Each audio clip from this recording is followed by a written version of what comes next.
Support for this podcast comes from iTube.net. iTube is ophthalmology's leading source for high quality ophthalmic surgical videos, educational series, spotlights, and more. Visit iTube.net or follow us on Instagram at iTubeNet. You're listening to CRST, the podcast from Bryn Mawr Communications. Welcome, listeners, to CRST, the podcast. I'd like to introduce the theme of the March 2025 issue as From Insight to Impact, How Frontline Surgical Insights and Digital Innovations Are Reshaping the Cataract and Refractive Landscape. I'll be your host for today, Eric Rosenberg. I'm a cornea, cataract, and anterior segment surgeon, co-founder of the Digital Ophthalmic Society, which has now been morphed into the Digital Clinical Committee of ASCRS. And we have our very esteemed guest here, Dr. Vance Thompson, whose resume would probably take up 40 pages, if not 50. But what we're going to say here is he's founder of Vance Thompson Vision, and immediate past president of ASCRS, which is a huge feat. Thanks for coming on, Dr. Thompson. Yeah, Eric, thank you so very much for having me. I'm honored to be here. Oh, me too. Definitely the honor's all mine. So for today, I think we just like to talk a little bit about what technology is, what impacts it has on the future of our field, and how us, lonely simpleton ophthalmologists in the community can benefit from some of these technologies, and how it can really help to improve our practice. And to start, I think we're going to go back to the last piece you wrote in CRST. And in your article, you emphasize the power of everyday clinical observations. I love that. And I'll tell you why. As a general surgery resident, I had an attending who always used to say, you have to have situational awareness, Eric. The rest of it's irrelevant. Be situationally aware. And this has that feeling in it, which I love. So can you talk a little bit more about how this mindset has guided your innovation journey, somebody who's really impacted and changed ophthalmology? Well, thank you. And, for me, I've always said that I, want to be my best. And to me, that involves, using the very best of technology, data-driven decisions, the very best of techniques. And so I've always said I'm very progressive with technology and techniques, but very old-fashioned when it comes to people. And so, since this is about innovation, the you know, I literally can't help it. When I'm doing an exam or I'm doing a surgery, I'm sitting there making an incision, doing a capsulotomy, hydrodissecting, doing IA. I am constantly thinking about how do I be my very best, and are there any innovations that could be helpful. For instance, one of the things I think about during IA is the fluid that is going through those semi-permeable zonules and hydrating our vitreous. And right now, that's kind of one of the things that I just feel like I would love to see us minimize vitreous hydration. And it just bothers me when I see lenticular fragments or a little bit of cortex in the anterior vitreous, and I'm like, we should be able to prevent this. But I think it's having, and when you want to be the best for your patient, I think you are automatically curious, and acting upon that curiosity and discussing it, with industry or with minds that are also very innovative, I think is step one in the innovation journey.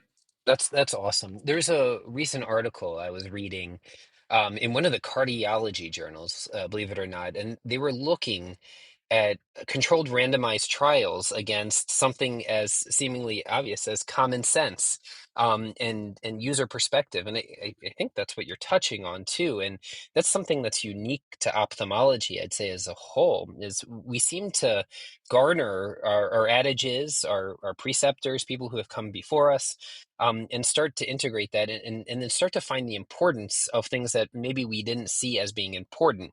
Like you're saying, as to the hydration of the vitreous and other things that, I can tell you from my own experience, I haven't taken that into account yet. I'm early, right? I'm young to this, and it's always it's always helpful and insightful to see what people who have been doing this their entire career are actually worried about and what they're looking at, because I know that when I make it to that step, I'm going to be worried about those things as well. And it's fun to kind of see that and hear from it, especially from experienced surgeons like yourself. During your article, you shared the story of the all laser LASIK development and the meniscus technique. Can you walk us through, how that moment of insight turned into that global software feature that you helped develop? Well, I had one of the first few femtosecond lasers in the world for creating a flap, and so there were some things that we needed to evolve and innovate from. And one of the issues was the fact that during the photoablation, there is the byproduct of CO2 and water. It shows up as white bubbles. We call it OBL, the opaque bubble layer. And if you are compressing collagen fibrils too tightly with your applanating lens, those bubbles can start to jump out ahead of the ablation and affect how smooth the ablation is becoming, because it's blocking the subsequent pulse. And when this happens, a significant amount, it can actually take that tackiness that we experience when we're dissecting a flap and make it very difficult to dissect that flap, because you just don't have the you know that clean dissection. You have tissue bridges. And so where this happens the most is at the beginning, right at the hinge. And what I started noticing was that in patients that had maybe a little, smaller limbal diameter, that when I was starting more towards the limbus, so that my ablation was maybe a little closer to uncompressed collagen fibers, the OBL would collect at the limbus. And we had never heard of a pocket. There wasn't any pocket software to start an ablation. And we were actually being taught, to tell you the truth, to do complete applanation. And so what we started doing is sneaking the meniscus, or the transition between compressed and uncompressed collagen fibers, closer and closer to the ablation beginning, and the OBL would evacuate to the limbus. And I'll never forget our first users meeting with the interlays. It was at Dana Point, and this ended up being a big topic. We called it the meniscus technique, and it really, helped surgeons with their dissections, and I actually think with visual outcomes too. And it also led to the innovation of the pocket software. That's awesome. I'm always in awe of hearing how these technologies come to the forefront of what it is that we do, and I practice the pocket every day, right? When I'm there, and it's just something we don't think about. When you adopted, you were again first, one of the first in the United States, if not the world, to start, playing with the femtosecond lasers. Were you worried about being like, I don't know, should we call it Kelmanized, with the community? What was going through your head? Do you think that you were going to follow a similar trajectory as Charles Kelman, where there's going to be a lot of naysayers, and you wind up having to fight your way through that? I ask because all the young innovators that are listening to the podcast probably curious just the same, because when you start going against the grain, sometimes you're met with a little bit of resistance.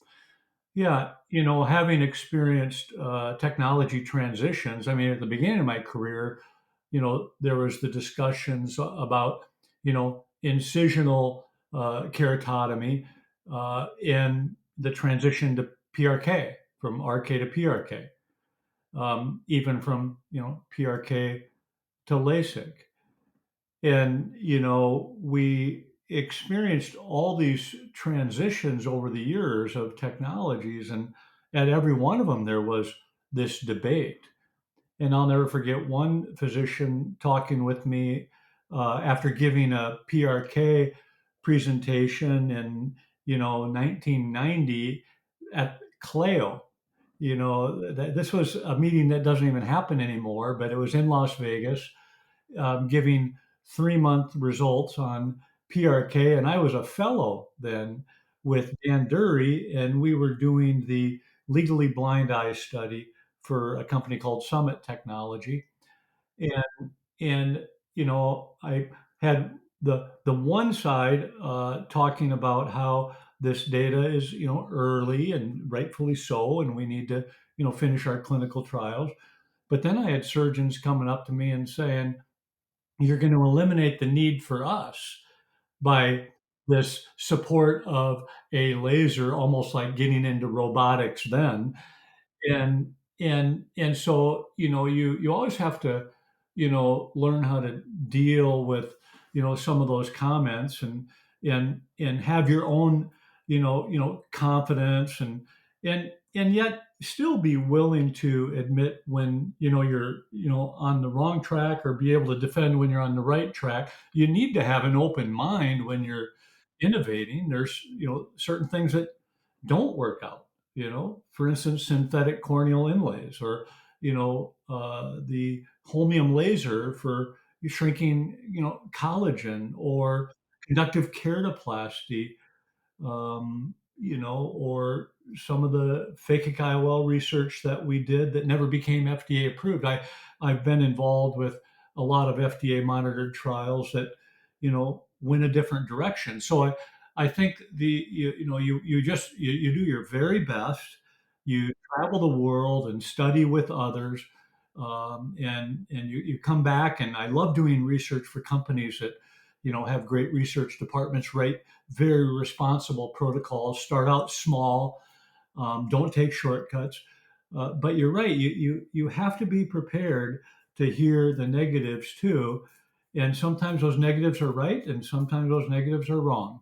That's interesting too, where it seems like the world is falling crowd always stays the same though. So whether you're on the right track or wrong track, it seems like you're going to get a little bit of that as well, where oh no, we're going to be replaced. Oh no, and you can see the synergy between what you heard back then with the femtosecond laser, and what we're hearing now with AI and actual robotics in our ORs, where you get the naysayers saying, "Oh no, we're going to be replaced."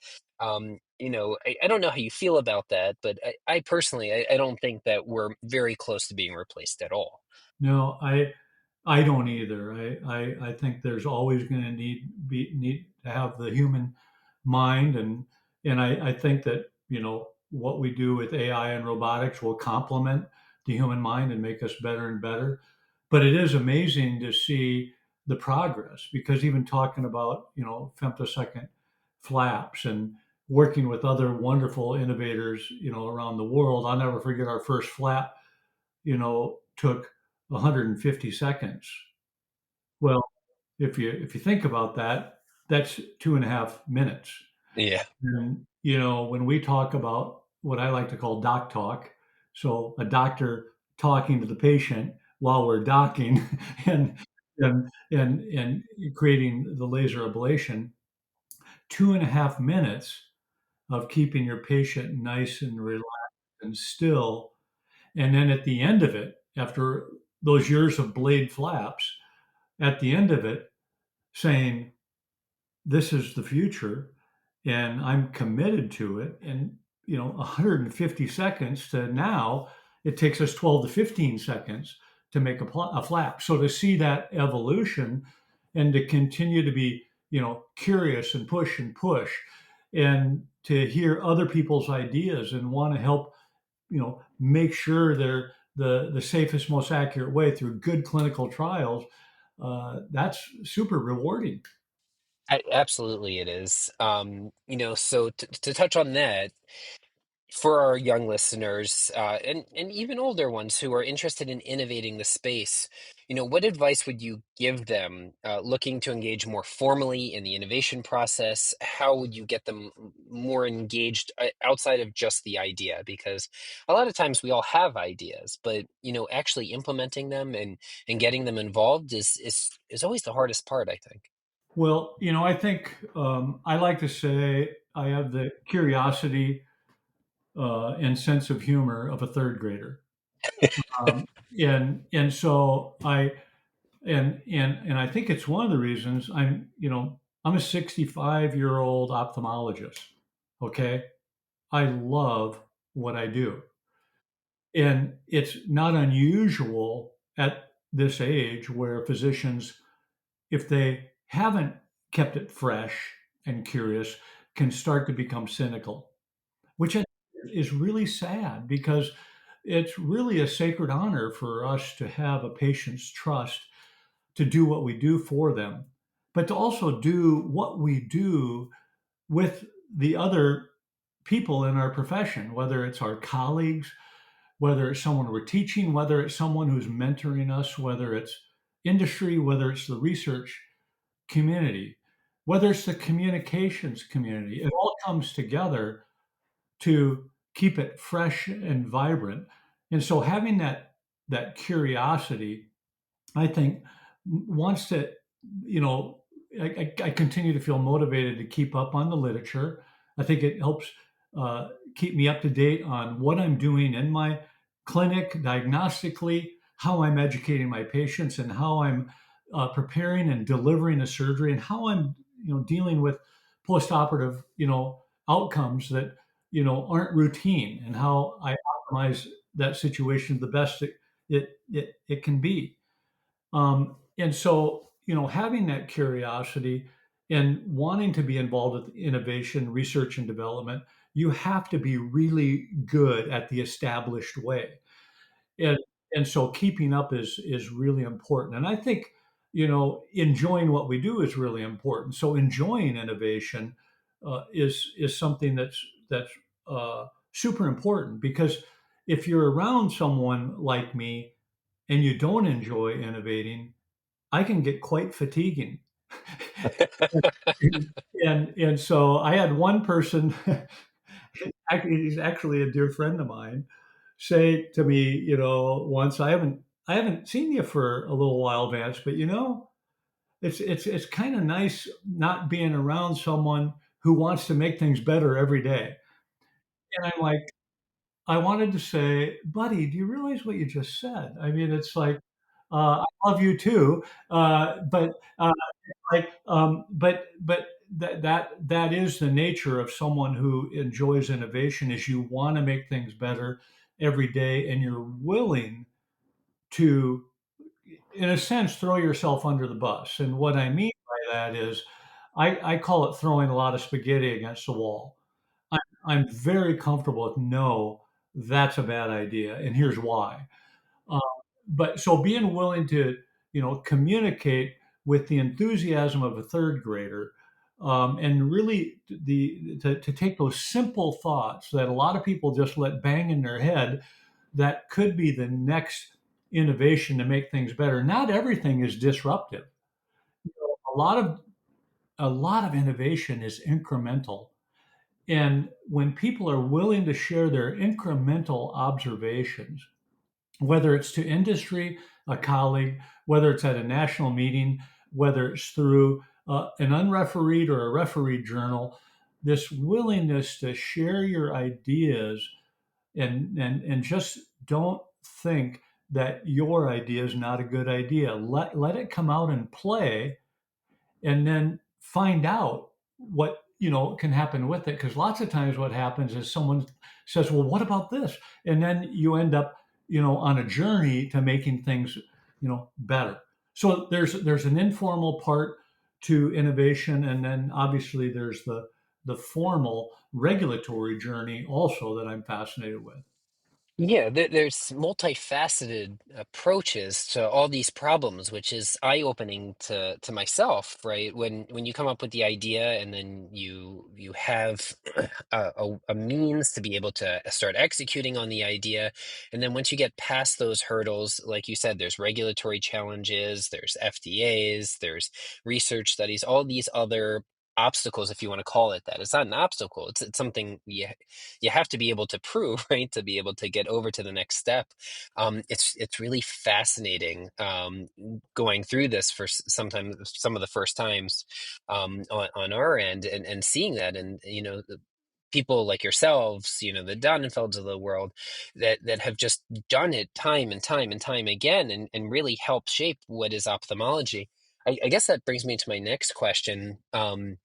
Has there ever been a time where you came up with an idea and it was almost poo-pooed, and then due to your own, sheer volition, you thought this really does need to come into an existence, and you pushed it through, or did you take the advice of those people really kind of coming back at you with this won't work for X, Y, or Z reason? I have to admit that I feel like my biggest strength is, helping to optimize, you know, uh, other people's ideas.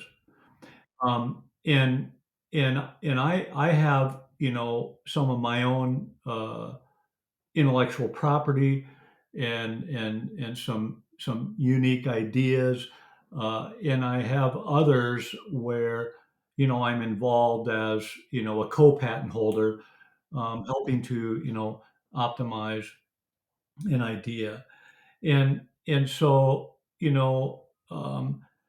one of them that I had the honor of being involved in the intellectual property is when we were first doing cross-linking research, and knowing after our first 6 months that we were flattening the cornea, that could this be a refractive correction, and, and when it was first tried, the refractive correction, it wasn't very impressive. But working on the fact that generalized cross-linking and generalized flattening wasn't going to be as impactful as thinking about an optical zone in much the same way as we do with the Munnerlin formula in photoablation, and that is the smaller the diameter, the less tissue that we need to remove to get the same effect. And making the observation that how about we just try smaller diameter cross-linking to see if we can have a more profound refractive effect, and we ended up patenting that idea. I also, here I don't even do orthokeratology, and I'm a refractive surgeon who's looked at a lot of, central, blue spots of laser corrections, and, trying to center them as well as possible on the visual axis or pupil, depending on our goal. Whereas with orthokeratology, it's centered on the limbus with zero respect for the pupil. And so when I would look at some of these beautiful blue spots that were totally decentered, and where it's like, if I did that with a laser, I'd get in trouble. And so started working on a way to center orthokeratology over the visual axis, and got that IP and started working on that. Or I started thinking about this air tear interface that we changed, that I've spent a career changing corneal shape to change the power of the air tear interface, the most powerful focusing element of our eye, because the greatest difference of refractive index at the air tear interface. I'm like, gal, we changed the cornea to change the power of the tear film. What if we just changed the power of the tear film? And I called it tear film shaping.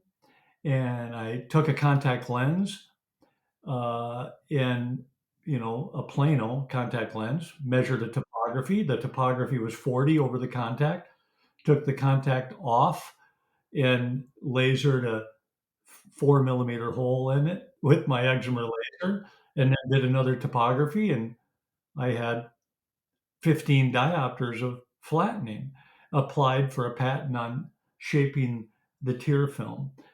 And we chose to go down the road not so much to correct myopia, but to work on diffractive optics of shaping the tear film on the front of a contact lens that when we blink, our blink rate at a distance is more like 12 to 15 times a minute. When we read, it goes down to 1 or 2 times a minute. And so when we read, our tear film thins. When we look at a distance, it thickens. And we started thinking about how, golly, we could, uh, cover up the multifocal optics at a distance so it would function more like a monofocal. And at near, when we would less blinking thin the tear film, it will function more like a multifocal where we want it. So this idea of a user-driven tear thinning and thickening multifocality is another piece of IP. Um, my partner John Birdall, we've worked together on the goggles to lower IOP by lowering atmospheric pressure inside the goggles, and I'm the co-patent holder on that, and I love helping to optimize, and I love coming up with neat new ideas. And I'm not going to keep going through my IP portfolio, but I feel like the majority of my work has been optimizing other people's ideas, but also having some of my own, and being willing to go down the road of writing and working on a patent and applying for it, but also being realistic about, it's not just about the idea. When you start talking with investors or industry, lots of times they want to know, okay, what's the unmet need? After you've told them about this new idea, what's the unmet need? And What's the market size? what's the market size? What's the regulatory process, and what's the reimbursement plan? Like one of my friends says, who cares and who pays? And and then the last question is, now what's the idea again? you know, that there's so many things that they consider more important than the idea. And so many people get so caught up in their idea that they forget to do that homework. And I had the honor of co-founding the Winning Pitch Challenge that you is a wonderful way for innovation and innovators, whether residents, fellows, or out in practice, MDs, PhDs, whatever, to go to the winningpitchchallenge.net and learn about what it is that takes a great innovation in for a touchdown. And they can present their idea if they get chosen at the ASCRS Sightline or the American Academy of Ophthalmology Accelerator. But there's all levels of innovation. But it's the idea is just the beginning. Those are two awesome programs that are at our major society meetings. And when I look back to a time when they didn't exist, you think to yourself, like, how wouldn't this be part of our normal curricula at an ophthalmology meeting? you know Going back to a couple points, I think for the vast majority of ophthalmologists, I think that we're grossly curious. I think that defines us, and who we are. And, I think you're right. People become cynical and they become stagnant. And it's just because it's innate to who it is and who we decide, I guess, to train, and who we bring on as, the future of ophthalmology. It seems like everybody is, equally curious as to how to do some of these things. And again, picking your brain on, how to actually move that needle and push it forward.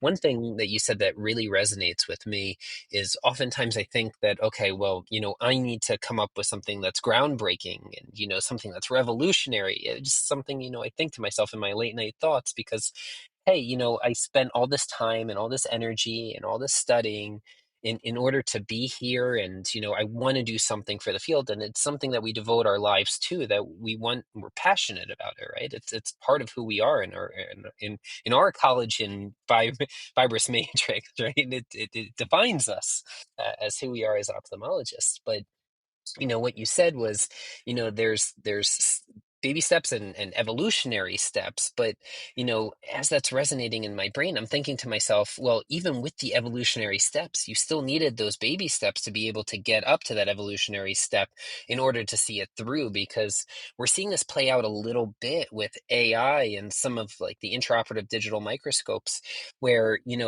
when I saw it sitting in the corner of the room, I was like, eureka, this is a missing link in our digital ecosystem where we're going to have this complete picture that we can apply AI matrices, we can do interoperability complexes and send information from the clinic to the OR. It's the only thing that was missing in the digital ecosystem. And when I started working and developing that particular area, I realized what a large step that was. And I just thought, hey, I imagine everybody would think like this, but everybody's thinking about things differently. And sometimes we need those baby steps in order to get people to those next bigger hurdles and the next bigger steps. I use the word incremental, and a lot of great things happen by a lot of previous incremental steps, and that's where being fascinated with making things better is so helpful. I was 0 for 2 today, on two ideas that my partner thought weren't that great. I still think they're great, so I'm not going to talk about them right now. Because I want to vet it out just a little bit further. But I just think that I think it's in all of us. And if you finish a patient communication and you walk out of the room and you're like, God, I think I could have connected a little better in this way. You can innovate on that next discussion. Or if you receive a patient complaint and it has to do with the financial form, you don't just get through that problem with that patient and satisfy their needs. You go back and look at the form or the problem that you know was confusing. So let's evolve our form. If you have someone who got kind of forgotten about and waited in a certain part of the process too long, you go back and figure out how not to have that happen again. So when you're attracted to innovation, it's not like you're simply trying to create the next disruptive way to remove a cataract without an incision. you know I mean, it's it's in all parts of your life, and I think that it's in all of us. And when you have that idea banging around in your head, to let it come out and share it. And it's what's nice about having people around you that will keep you grounded. They will help you figure out whether or not something's a good idea. They'll tell you what they like or don't like, and then when you start to go to national meetings and you are teaching, or a company has something that you think could be better, and you write them or you tell the rep, and they set up a phone or a Zoom conversation, or they ask you to be part of an investigators meeting at one of the national meetings, or you actually get involved with an FDA monitored trial. I'm 135 device trials down the road. That's, I I love IDEs, and and so the point is that sharing that idea and not worrying about whether you're right or wrong, and being okay with hearing no, because it leads to other beautiful things. I love that, and it connects with what you said earlier, where there's different places that you can interject in order to improve the process. Um, you know, uh, God made us in many different ways, in many different shapes, in many different forms. And it's always important, and I remind myself of this constantly, that I shouldn't be shoving square blocks into circle holes. And, sometimes it pays to know yourself a little bit too, and do what you're best at and how you could best improve the process along the way, which is what you said earlier, as, you see yourself as somebody that helps make other ideas even better. Obviously, you have plenty of your own, so I'm not buying that for a second. But it's fun to see that you see yourself as somebody that helps to improve other great ideas, and I think that's something that we could all strive to do, because obviously you've adopted the technology, you think it's interesting, but how can I make this better? Because you already see the writing on the wall that this is going to be the future for ophthalmologists.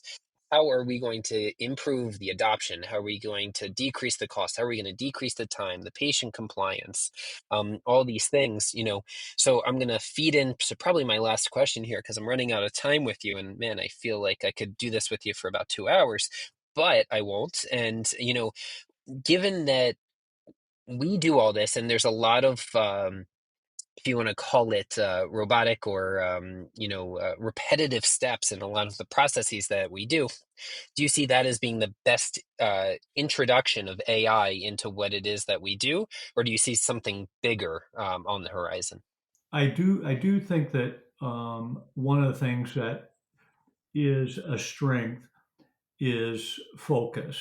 And so the repetitive steps do allow one to maybe start to see things that they don't see when they do something less frequently. And I happen to be fascinated with that repetitive nature. And I think some people, would say, after so many, thousands and thousands of refractive cornea and phakic IOL and lens replacement surgeries, do you ever fatigue at it? And I can't even imagine fatiguing at it, because I know at the end of it is a human who has a life and a family, and their friends, and they're touching the world in their way. And so I'm fascinated with the repetitive nature of it. But I do think AI, analyzing those steps, just like working with a robotic company that, came in and was just analyzing the steps that I consider, routine in cataract surgery. And then, going to Israel and seeing that robot that was designed based on those steps, and certain things it was winning at and certain things I still win at, but I saw the future, because I know that it's going to get smarter and smarter, because AI can influence that, just so directly, almost, if you will, one to one. Whereas with me, AI, I have my habits, and I have my, HI, my, human intelligence. And so, I do think the repetitive is something that AI is going to see things that we don't see, because we develop, certain habits. But I also am amazed how it's also taking the collective, my repetitive plus your repetitive plus everybody else's repetitive. When AI starts putting those things together, and even how I've even just seen my Chat GPT or my Perplexity or my Claude, my AI platforms that I use just to even see what's happened over the past year, just to see how they have gotten smarter.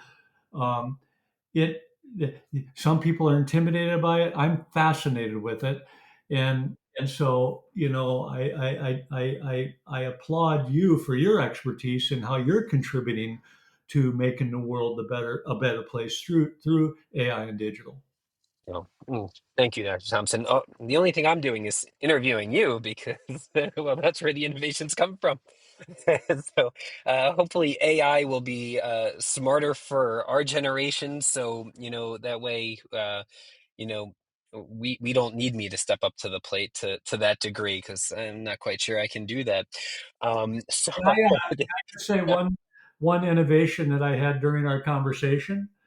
When you said I don't want to be putting squares into round holes, uh, I thought, why don't you just use a soft square? You'll be fine. maybe made out of a collagen hydrogel, even. That's right. So I guess the last question I'll ask, and it's for everybody listening in, how do you see the development of AI and technology getting incorporated in the very near future? So, like peer discussions, like this podcast, hallway conversations, advisory board. How does that translate into insight and perspective, and kind of help mold the field, if you will? Well, so right now when I use it, I kind of have to stop my conversation with you and go, uh, ask a question, and and I'm fascinated with the power of how you ask the question. Um, so I think that since we're talking about ophthalmology, ophthalmologists and all those involved with vision research, I think yes, innovating with your own ideas, but not being uh, intimidated or afraid of AI, but considering it an integral part of it is something that to me I've simply embraced. But you know how when we're doing a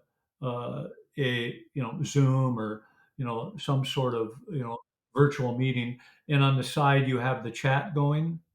Yeah, I absolutely. I want to be able to have AI following that in the chat on the side more real time versus me stopping and asking the question. So I don't go into a meeting anymore without consulting AI, and sometimes even during the meeting, I'm consulting AI, and I am transparent about it. Uh, I have a buddy who's giving a talk in Europe real soon, and he asked me my opinion on it, and I gave him my knee jerk answer, and I gave him my AI derived answer that I asked the AI a question that he didn't think of asking it in that way. So I think you want to get better and better at how you ask AI the question. I think you want to put in your time to let your HI, your human intelligence, do its job, and and then it's just going to get better and better every time, because the more we talk to it, the more it learns, and the better it is for us the next month. Absolutely. I can't remember who said it, whether it was Ted Lang or Yannick Leiderman, but he relabeled AI in ophthalmology instead of artificial intelligence. He relabeled it to augmented intelligence. And I think we're still there. I don't think it's replacing us. I think it's helping us make better decisions, like you're saying, with the HI, really honing in on the bedrock. But in order to get a good answer, and slowly learned this my entire life. You have to ask the right questions. And that's no different of technology and AI. And that's fun to see because, that comes with experience. That doesn't come, just because you are who you are. It comes based on experience, what you've seen, what you've done. And you need to always know to ask the right questions. And sometimes that's the most challenging thing of all of this is knowing how to ask the right questions, and better yet, who to ask. You just made me think of something, and that's the other thing about innovation. Sometimes you have to interrupt because you're too excited. Absolutely. But if you think about the equation, AI plus HI equals AHI, so artificial intelligence plus human intelligence equals augmented human intelligence.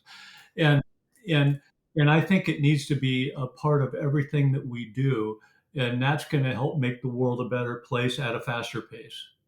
Awesome. I don't know a better note to leave on than than that. Yeah, drops the mic. You know, thank you, Vance, for your contributions, both the issues today, the discussion, everything you've done for ophthalmology and all of us who follow in line. You know, to all the listeners here, please read his latest article in the March 2025 cover focus. I know for myself, and I guarantee it for Dr. Thompson. Please feel free to reach out to us at any time. We're always happy to discuss this stuff, and sometimes we just go far too long on any given technology based discussion. So thanks for being here with us today. Thank you, Eric. I really enjoyed it.